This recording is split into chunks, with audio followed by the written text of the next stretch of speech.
So a little while ago, I watched Pixar's most recent release, Soul, and I have to admit, I was pretty pleasantly surprised.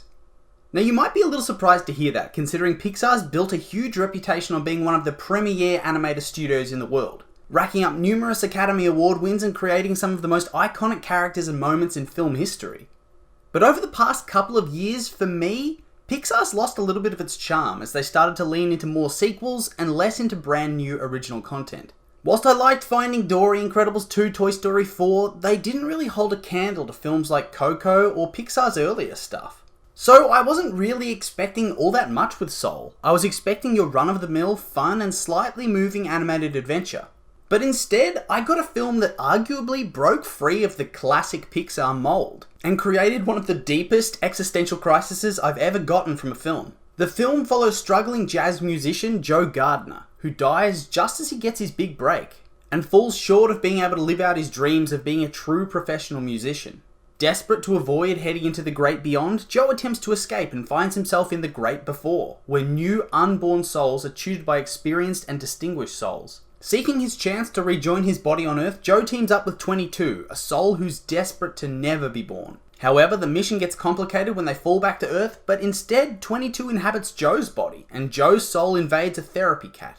Together the pair has to find a way to get things back to the way they were before, but obviously they find themselves on a much more meaningful journey.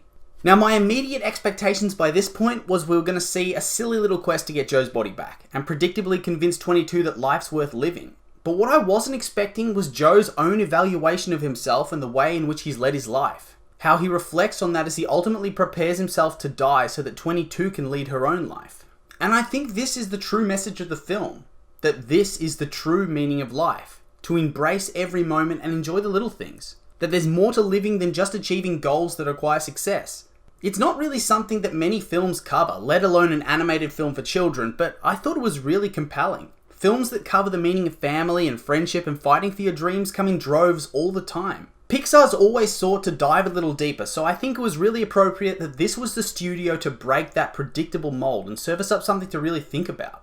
Artistically speaking, it was actually enjoyable to watch a Pixar film that had a fresh approach on the shape of their characters.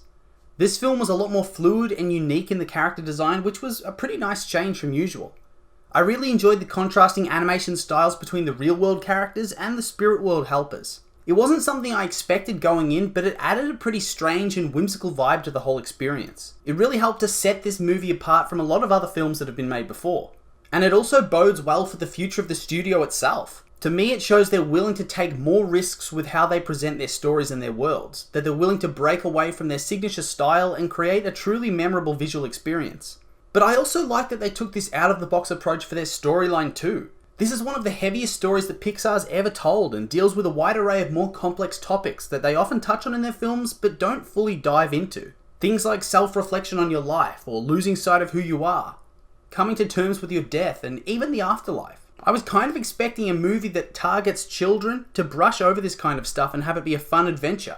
I expected it to explore these themes but maybe not go so hard as it did. And I think it should be commended for this. It has those funny sequences and lines for kids who may not understand, but it also doesn't shield older kids and other viewers from the dark reality of the story. It doesn't hold your hand and say, oh, it's all okay. It makes you feel bad for this guy and reflect on your own life and dreams.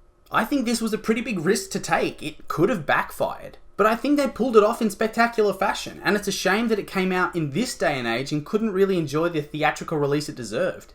In my opinion, it's their best film since Coco, and it's got me excited to see Pixar films again. But that being said, now I want to throw it to you guys. Did you like Soul? Or maybe you thought it was a bit strange or off-putting? I'm curious to hear your thoughts, so make sure to leave a comment and let me know.